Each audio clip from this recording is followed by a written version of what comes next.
My wife is dying, and it has given her supernatural abilities.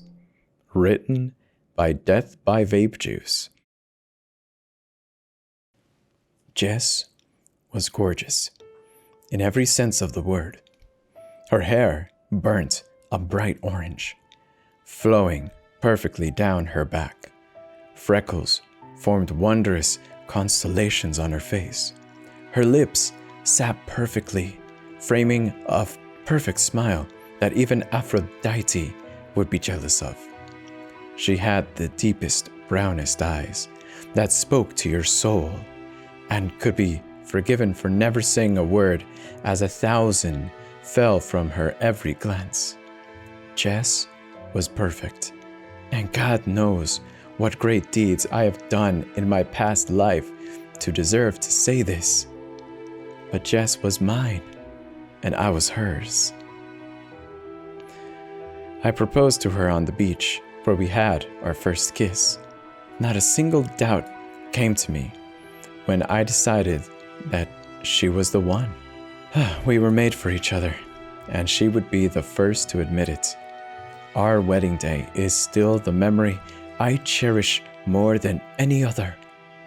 The dress she wore was stunning, but only a fraction of how breathtaking her happy love filled my face.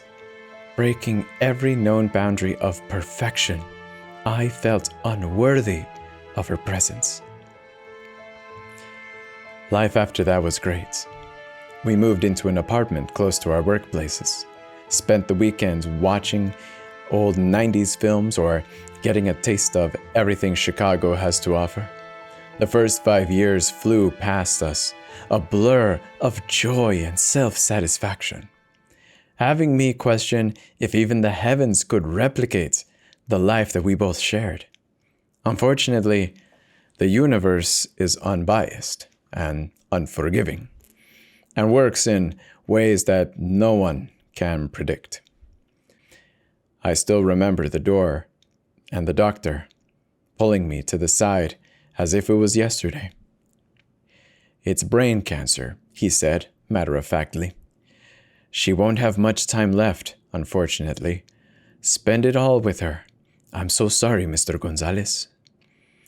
I wept that day. I wept enough to fill the seas with my sobs. I wept till my eyes felt like they would fall out of my skull. I wept till no tears fell anymore, the only squeaking of sharp inhales escaping my throat. Walking out of the hospital bathroom just to see Jess sitting in the waiting room took me the strength of gods to hold back any more sorrow. "It's okay. We still have some time, don't we?" Her melodic voice gave my soul comfort, momentarily transporting me away from this suffocating grief. "Don't you think you've gotten rid of me already? I still have a while to make your life hell," she said with a giggle. The next few weeks were unbearable. Jess lost weight rapidly, her freckled cheeks now sinking deep into her face. I loved her, and seeing her slowly fall apart made me angry at the world. Sometimes I caught myself wishing I had cancer as well, so I wouldn't have to stay without her, and we could both leave this unforgiving existence in each other's arms. One thing I did notice, though, despite her physical health falling drastically, Jess seemed to have gotten a lot more intelligent. It's like her mind was working at 10 times the speed of everyone else's. Whenever we would go shopping, she would have the exact amount of cash ready for all of our groceries before we even reached the counter, down to a single penny. In fact, her intelligence surpassed what I knew was humanly possible. She could tell if it was going to rain in advance just by feeling the air, even calling out the weather forecasts on the radio for being wrong. Sometimes I questioned her on how she knew all of this. She would respond with, "Oh, I don't know. I just know it, I guess." Soon enough, Jess was moving things with her thoughts, catching mugs that slipped off of the kitchen counter, and flickering light switches from our bed. It was miraculous. I couldn't believe it. Her once brown eyes now had streaks of budding green surrounding her pupil. Too struck by despair to even acknowledge the magnitude of her newly found gifts, I simply chose to brush them off. Until one night, my sleep was unexpectedly broken. I raised from the bed, rubbing my weariness from my eyes to aid them in adjusting to the dark, quickly noticing Jess's absence from my bed. I scanned my surroundings, hoping to find her silhouette. That's when an odd clicking sound cut through the room's silence from above me. I jerked my head up only to see Jess. She was on all fours, upside down, unexplainably attached to the ceiling. "Babe?" My voice was timid, the peculiarity of the situation slowly seeping and morphing into terror. Jess remained static for a while, making me second guess if I was seeing things, when all of a sudden her body dropped, landing on top of me. I tensed up in fear and felt deathly cold. Her hair blanketed over my face, which made taking breaths extremely difficult. Instinctively, I pushed her, and when that didn't work, I resorted to a massive shove. Her thin frame flew off me, slamming into the wall. "Jess, what the fuck?" I blurted out, my voice shrill and panicked. She laid unforgiving on the floor, her face covered by one of her emaciated arms. After a while, I managed to murmur, "Hun, are you okay?" Soft sobs broke from her crumpled body, her chest rising and falling with deep, ragged breaths. "You hurt me," she whispered, almost inaudibly. "You fucking hurt me, you pig!" Jess's voice echoed within our apartment, and I recoiled in shock. I'm so sorry." My voice broke. I didn't know what was happening, but it terrified me nonetheless. "Of course you are," she hissed at me. "That's all you ever are, fucking sorry." This was not my Jess. She would never raise her voice at me, let alone speak in such vile and hurtful words. "You scared me, that's all. I didn't mean to hurt you. I'm sorry." I got out of bed, reaching to help her up. Her hand quickly snapped at mine, leaving a visible red mark. "Don't touch me!" Her voice rattling the room. It sounded too deep to be Jess's. I stumbled backwards, falling back into bed with my hand clutching the stinging arm that she smacked. "This is why everyone leaves you. All you do is push people away. You're insufferable." I did nothing but stare, the magnitude of her insults now suffocating my will to move. "You know how grateful I am that I am going to die soon. I can't wait not to fucking listen to your annoying voice day in and day out." A tear made its way down my face, and eventually a whole stream followed. For Jess's sake, I tried to keep composed at the last few weeks. However, this was too much, even for me. You ever wonder why your dad came in your mom then pissed off? He didn't want to deal with you.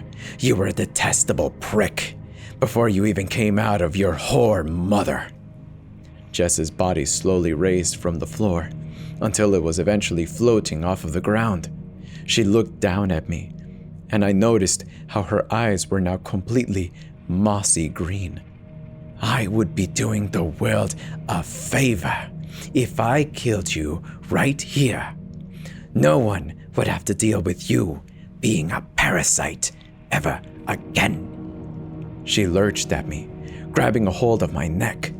I gasped for air, but to no avail, scratching at her wrists for a chance to breathe. This only made her tighten her grip, causing the blood to rush towards my face.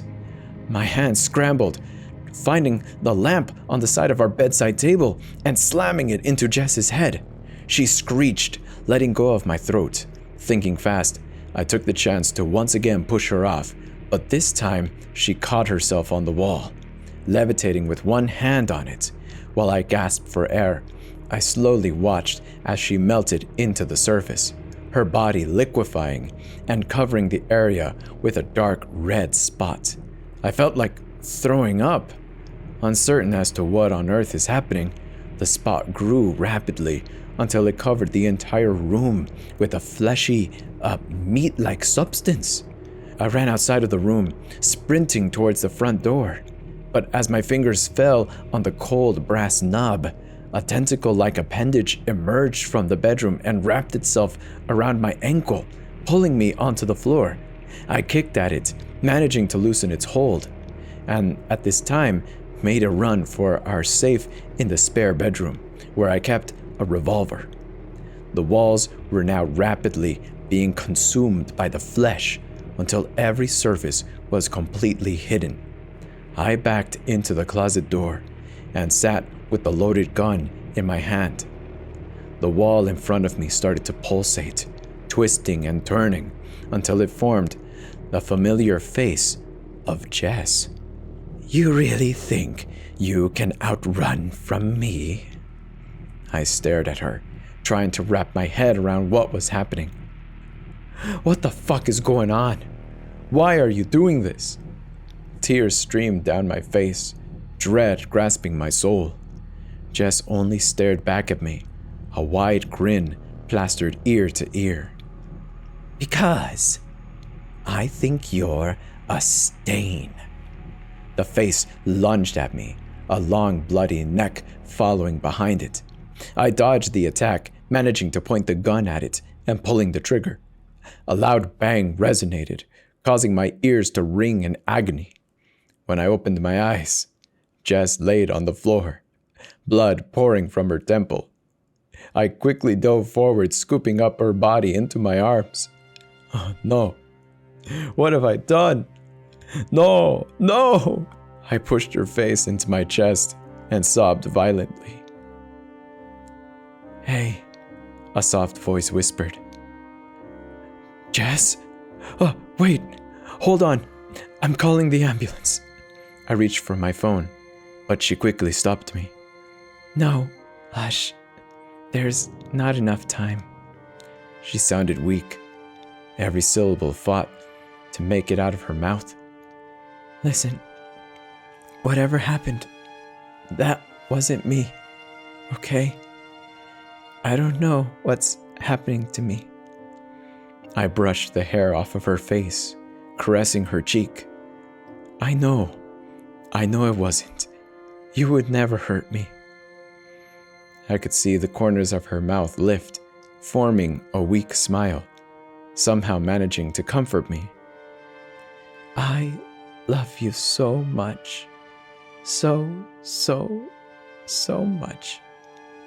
I love you too," I replied between sobs. Promise me you'll let yourself live, Tony. Just because I can't doesn't mean you shouldn't." I stared at her for a moment, wondering how even in death, I was her first thought. "Of course, Jess. Of course. I promise. Anything for you." "Good." I watched her take her final breath before her head fell limply to the side. Jess passed away in my arms, the cause of death being given as cancer. The wound from where I had shot her had filled up, but I know for a fact I hit her. My fully loaded revolver was missing a bullet. I never brought it up to whatever happened to anyone else. To everyone else, she had died peacefully in her sleep. But I know the truth, and it eats me up. I still live in the same apartment, though it's a lot less of a home without Jess. Keeping up with my promise, I will go out with friends as much as I can. Recently joining a film club where I share our passions of old cinema with many other people. Though losing Jess is a void that I have had to accept as unrepairable, I still feel her sometimes, shuffling next to me when I sleep, knowing that she's still around, looking after me. Maybe just enough to keep me going.